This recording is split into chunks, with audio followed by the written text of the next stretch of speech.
What's up mga ka-Wildy Boy? Applyan nyo ang mga trabaho ang aking ibabahagi ngayon sa video na to. Ito ay mayroon ng LMIA approved sa mga naghahanap na ng trabaho sa bansang Canada. Kung kayo ay mayroong visit visa or kayo ay nandito sa bansang Canada at naghahanap kayo ng employer na nagbibigay ng LMIA, maaaring makatulong ang video na to.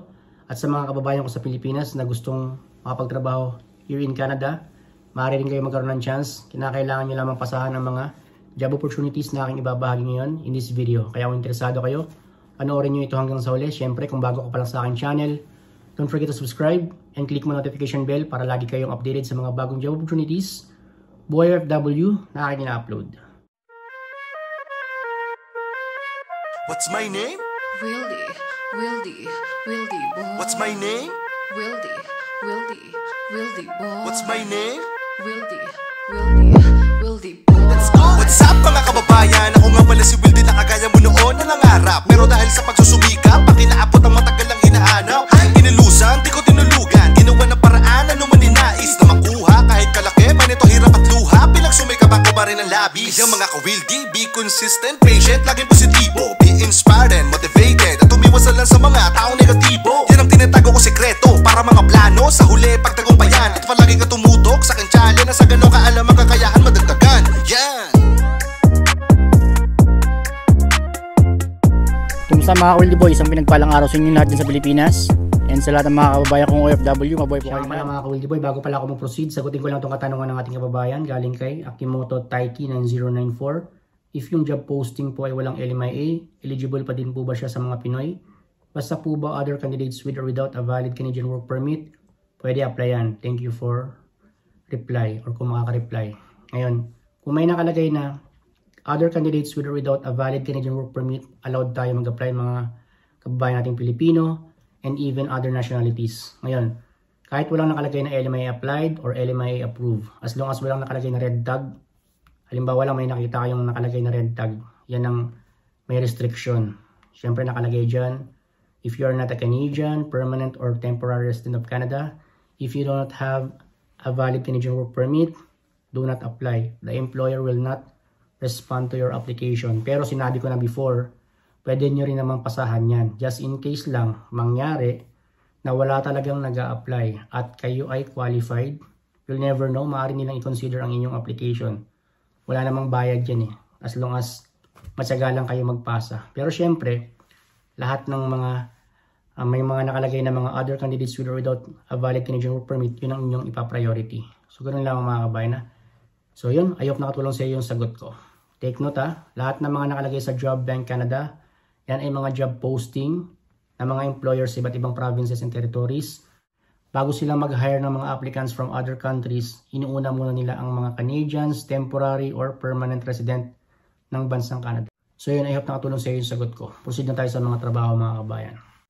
So ito na mga ka-Wildy Boy, applyan nyo itong mga trabaho na ito Unang trabaho, farm laborer, harvesting, posted on August 21, 2023 by Pengpai Agriculture Limited.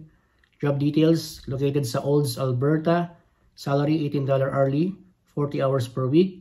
Permanent employment full-time, day, starts as soon as possible. Benefits, health benefits, other benefits. Meron siyang 20 vacancies, verified by Job Bank. And of course, kagaya ng nabanggit ko, meron siyang LMIA approved. This employer has an approved labor market impact assessment to hire a foreign worker to fill labor or skills shortages on a temporary basis. Canadians and permanent residents are able and encouraged to apply. Ngayon nakalagay dito sa overview, language at work is English, education even without degree, certificate or diploma, experience an asset but not required.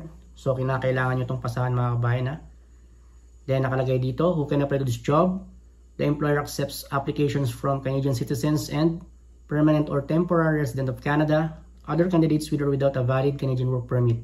Ibig sabihin lang ito, applicants from outside Canada, any nationalities can apply in this job opportunity. Ngayon, how to apply? Nandito na yung kanilang email address. Again, ang inyong ipapasa, Canadian format resume and cover letter. Kung hindi nyo pa alam kung paano gumawa niyan, meron akong link sa description, panoorin nyo lamang para magkaroon kayo ng idea kung paano gumawa ng Canadian format resume and cover letter. Nang sa ganun, maipasa ninyo ang inyong applications sa employer na ito. Ito ay advertised until November 12, 2023. Okay mga ka-Wildy Boy, next, harvesting laborer, posted on July 17, 2023 by Acre Lavande or Lavand Farm Limited. Job details, located sa Mansons Landing, British Columbia. Salary 16.75 hourly, 30 to 40 hours per week. Permanent employment, full-time. Day, evening, weekend, shift, overtime, morning. Starts as soon as possible. Benefits, other benefits. Meron siyang 3 vacancies, verified by Job Bank. Ngayon, meron pa rin siya nakalagay na LMIA approved. Overview, language at work is English. Education, even without degree, certificate, or diploma. Experience, an asset. But hindi nakalagay na required, so kinakailangan nyo lamang pasahan. Again mga ka-Wildy Boy, naka-indicate na dito yung email address ng employer. Kinakailangan nyo na lamang pasahan ito ng inyong Canadian format resume and cover letter. Ito ay advertised until November 14, 2023. Panguling trabaho mga kabayan, harvesting laborer pa rin. Posted on July 28, 2023 by Andrew Scenic Acres. Job details, located sa Milton, Ontario. Salary $18 hourly, 30 hours per week. Permanent employment full-time, starts as soon as possible. Meron siyang 2 vacancies, verified by Job Bank. Again, meron siyang LMIA approved. Overview, language at work is English. Education, at least high school graduate. Experience, an asset. Pero hindi nakalagay na required, so kahit wala kayong experience, magpasa lang kayo dito guys. You can apply to this job. The employer accepts applications from Canadian citizens and permanent or temporary residents of Canada. Other candidates with or without a valid Canadian work permit. Ang ibig sabihin nito, pwede kayo mag-apply kahit kayo wala sa Canada, kahit kayo walang valid Canadian work permit. Any nationalities can apply in this job opportunity. Nandito na yung kanilang email address, pasahan nyo na lamang. Canadian format resume and cover letter. This is advertised until November 9, 2023. So yun mga Wildy Boy, I hope nakatulong sa inyo yung mga trabaho ang aking ibinahagi dito ha. Ito ay mayroon ng LMIA approved. Ibig sabihin lamang yan, mas malaki ang chance niyo na mapili dito.